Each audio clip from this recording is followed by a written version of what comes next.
துரத்தி விட்டாலும் போக மாட்டேங்குது. எல்லாம் அது எங்கனாலும் சுத்திட்டு கிடக்கு. அதை நீயாவது முறுக்கி கிடைக்க விட்டுறாது, சீரிக்கிட்டு முட்டிக்கிட்டு இப்படி போகுது. அந்த ஆடு ஒதுங்கி போ. சாணி வேற போட்டு வச்சுட்டு பாருமா, வலிக்கு விட்டுறாது வீட்டுக்கு முன்னாடி. அது சீக்கிரமா கூட்டியாச்சும் விடு, நேராவது எனக்கு பள்ளிக்கூடத்துக்கு. சரிடா, நீ போய் தண்ணி ஊற்றிக்கிட்டு ரெடியாகவும் நான் அதை பார்த்துக்கிறேன். பாரு, சோறெல்லாம் ரெடி பண்ணி வச்சுட்டேன், போட்டு சாப்பிட்டுட்டு கப்புக்கு போட்டு எடுத்துக்க. கீதா, அந்த மாடு அது அப்படித்தான் கோயில் மாடாட்டுங்குது. அது எந்த தெருவில் பார்த்தாலும் அப்படியே தான் சுற்றிக்கிட்டு இருக்கும். அது ஒன்றும் பண்ணுறது இல்லையே. வந்து எட்டி பார்க்க அது பாட்டுக்கு போயிடும். அப்புறம் நெவில் கண்ட இடத்துல படுத்துக்கும். அது படுத்துட்டு கூட இருக்கட்டுங்க, அதுக்கு என்ன, நம்ம என்ன தூக்கியா வச்சுக்கிட்டு இருக்கிறோம். வாசப்படி முன்னாடியே படுத்து கிடக்கா. நம்மளுக்கு போகிறதுக்கு வரதுக்கு கொஞ்சம் இடைஞ்சலாக இருக்குது பார்த்துக்கிடுங்க. இந்த அந்த இடத்துல காலி நிலை எம்பிட்டு கிடக்கு பாருங்க. அங்கே போய் படுத்து கிடந்தா நாம் என்னங்கிறோம். அது வேறு கொம்பு வேறு வச்சுக்கிட்டு அது தலையை ஆட்டுச்சுனாவே எனக்கு கொஞ்சம் மாடுன்னா பயம் பார்த்துக்கிடுங்க. அது மாடுனா எல்லாத்துக்குமே பயந்தம்மா. கொம்பு வேற வச்சுக்கிட்டு இருக்குது. முட்டி கிட்டி பிடிச்சினா என்ன பண்ண முடியும்? கரெக்டு தான். அது முடிக்க விட அது போயிடும், அது ஒன்றும் பண்ணாது. இந்த அம்மா நின்றுக்கிடுச்சு. இனிமேட்டுக்கு வரத்துக்கு எப்படியும் 1 மணி நேரம் ஆகும். சரி, நம்மளுக்கு வேற நேரம் ஆகுது. தண்ணி காஞ்சிட்டு இருக்கோம், போய் எடுத்து வச்சு ஊற்றிக்கிட்டு கிளம்புவோம். அப்புறம் வந்த நம்மளதான் திட்டம். இந்த பள்ளிக்கூடத்தெல்லாம் எவன்டா கண்டுபிடிச்சது? டெய்லியும் எந்திரிக்கணும், பல்ல விளக்கணும், தண்ணியை ஊற்றணும், தலையை சீவணும், ரெடி ஆகணும், சோத்தை திங்கணும், பள்ளிக்கூடம் போகணும், திரும்பி வரணும், எழுதணும், படிக்கணும். என்ன பொழப்பு! இதெல்லாம் எவன் கண்டுபிடிச்சா? வீட்டுல ஜாலியா இருக்கிறத விட்டுவிட்டு ரொம்ப கஷ்டம். டெய்லியும் பள்ளிக்கூடம் போகாம வீட்டுல இருந்து என்ன பண்ற? 4 பண்ணி வாங்கி விட சொல்றவங்க அப்படி மே இல்லைனா நாம மனசுக்குள்ள மெதுவா தானே பேசணும். இந்த அம்மாவுக்கு கேட்டுருச்சு, கவனிக்காதுன்னு நினைச்சா நான் பாம்பு காதுப்பா. ஆனா ஒண்ணு இல்ல, சும்மா சொன்னேன், தான் கிளம்பிட்டேன். ஏல கூமுட்ட பையில, பாம்புக்கு எங்கள காது இருக்குது? நில என்னத்த பள்ளிக்கூடம் போய் படிக்கிறிய? நில என்னத்த உருப்படியாக போறேன்னு எனக்கு ஒன்றும் தெரியல. புத்தகத்தை நல்லா புரட்டி பாரு, அப்பதான் தெரியும் பாம்புக்கு காதுக்குதா இல்லையான்னு. என்ன இந்த அம்மாவுக்கு என்ன சொன்னாலும் கேட்டுருது. பாம்புக்கு காது இல்லையோ? அப்ப புத்தகத்தை பரட்டி பார்த்தா எப்படிமா தெரியும்? சரி, நான் போய் பரட்டி பார்க்கேன். சதீஷ், இனிமே 1 செகண்ட் கூட நீங்க நிக்காத, கிளம்பி ஓடிடு. இப்பதான் புத்தகத்தையே பெரட்டி பார்க்கறானா. என்னத்த பெரட்டி பார்த்து அடியில் என்ன பூச்சி புழு உக்குதுன்னா பெரட்டி பார்ப்பான். இந்த பையெல்லாம் என்னத்துக்கு பள்ளிக்கூடம் போறான்னே தெரியலக்கா. போறான், தூங்கி எழுந்திரிச்சு தண்ணி ஊற்றிக்கிட்டு திரும்பி வாரான், பைய கொண்டு போய் எய்யிறான். என்ன ஏதுன்னு கண்டுக்க மாட்டான். இந்த பள்ளிக்கூடத்தில் மிஸ்ஸுங்கெல்லாம் ஹோம்ஒர்க் கொடுப்பாங்களா கொடுக்க மாட்டாங்களா தெரியல. போய் உதக்கத்தை வாங்கிட்டு வந்து அப்படியே அசாம இருந்துக்கிடுவானாட்டுங்குது. ஒரு சூடு சோறுன்னு ஒரு கருமமும் இல்லை. அவங்களும் 1.5 மாதம் பக்கமாக வீட்டில் லீவில் இருந்துட்டு போகிறாங்க இல்லைம்மா.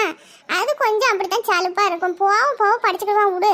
பையங்கன்னாவே கொஞ்சம் அப்படித்தானே. இந்த பொண்ணுங்கன்னா கொஞ்சம் பொறுப்பாக படிச்சுக்கிடுவாங்க. பசங்க அப்படித்தான் மேலோட்டமாக இருந்தாலும் படிச்சுக்கிடுவானுங்க பொறுப்பாக. அது அப்படித்தான் விடு. அதுக்கு சொல்லலக்கா, இந்த காலத்தில் படிப்பு இல்லைன்னா பொழைக்க முடியுமா சொல்லுங்க? காடு கரை கிடக்கு. இவன் என்ன விவசாயமாக பண்ண போகிறான்னு சொல்லுங்க பார்க்கலாம். அவங்க அப்பாவும் எம்பிட்டு நாளைக்கு காட்டில் உழைச்சி சம்பாரிச்சு போடுவாங்க. இன்னும் 10வது போயிட்டால பொறுப்பாக படிச்சுக்கிடணுமா இல்லையா? இப்படியே விளையாட்டுத்தனமாகவே சுற்றிக்கிட்டு இருக்கிறான். அங்கே பாப்பாக்குறால அவளை பற்றிலாம் எனக்கு ஒன்றும் பிரச்சனை இல்லை. அவள் அருமையாக படிச்சுக்கிடுறா. அவன் தினைக்கும் வந்து படிப்பா, எழுதுவா. வீட்டில் எல்லா வேலையும் எனக்கு ஒத்தாசையாக இருப்பான். என் பிள்ளை பற்றில எனக்கு துளி கூட கவலை இல்லைக்கா. இந்த பையன்தான் இப்படி பொறுப்பு இல்லாமல் இருக்கிறான். அவனை நினைச்சாவே எனக்கு கோபமாகவும் வருது. எப்படி இவெல்லாம் பொழைப்பான்னு பாவமாகவும் இருக்குது. என்ன பண்ணுறதுன்னே ஒன்றும் புரிய மாட்டேக்கா. மிரட்டுறதுக்கும் இந்த காலத்து பசங்களை மிரட்டிவிட்டா போனவங்கிட்ட எங்கன்னா போய் உக்காந்துக்கிறானுங்க. எப்படித்தான் அவனுங்களை வலிக்கு கொண்டு வரது சொல்லுங்க? அட போ, படிக்கிறவங்களே தான் பொழைக்கிறாங்க, படிக்காதவங்க பொழைக்காமையா விட்டுறாங்க. அதுக்குன்னு படிக்காம இருக்கக்கூடாது. ஒரு 4 இடம் போகணும் வரணும்னா கூட படிப்பறிவு இருந்தால் தான் இந்த காலத்தில் நீ சொல்கிற மாதிரி சமாளிக்க முடியும். அதெல்லாம் படிச்சுக்கிடுவான் விடு. அதுக்குன்னு ரொம்பவும் போட்டு டார்ச்சர் பண்ணக்கூடாது. படிக்காதவங்க எல்லாம் பொழைக்காமையா விட்டுறாங்க. அவன் படிச்சுக்கிடுவான், அதை பற்றி நீ ஒன்றும் கவலைப்படாத. நாம் சம்பாரிச்சு கூட வச்சாலும் அதை பொறுப்பாக வச்சு பொழைச்சிக்கிறதுக்காச்சும் 4 எழுத்து படிக்கணும் இல்லைக்கா.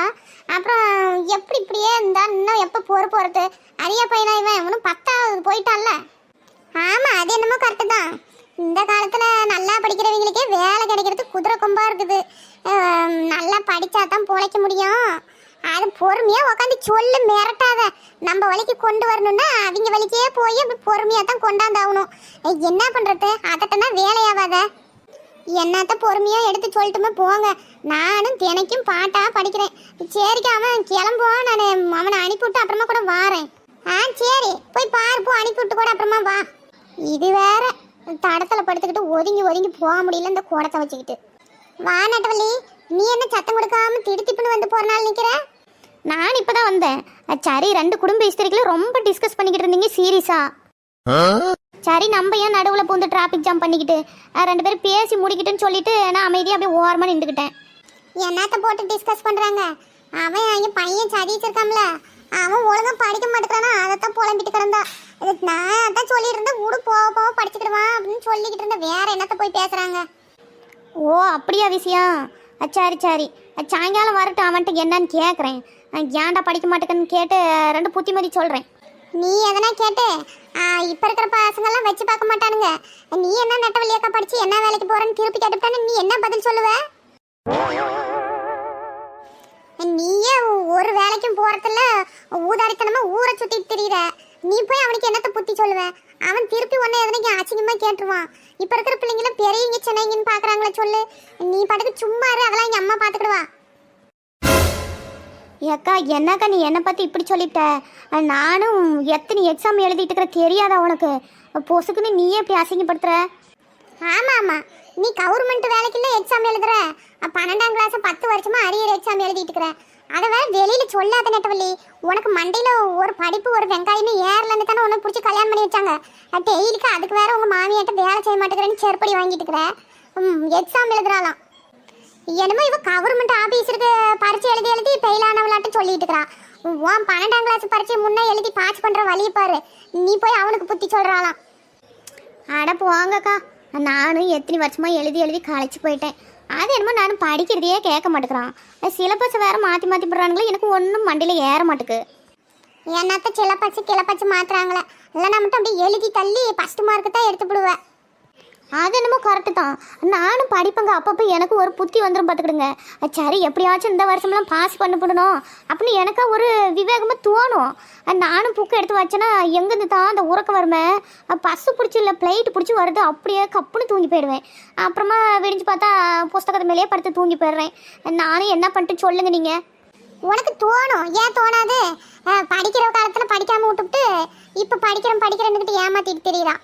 வீட்டு வேலையை கற்றுக்கிட்டு ஒழுங்கா உங்கள் மாமியாட்டியாச்சும் ஏச்சு வாங்காமல் இரு. இவன் பிள்ளைய 3ஆம் கிளாஸ் போயிட்டா, இவன் பார்த்தா படிக்கிறாளாம், பாஸ் பண்ணுறாளாம்.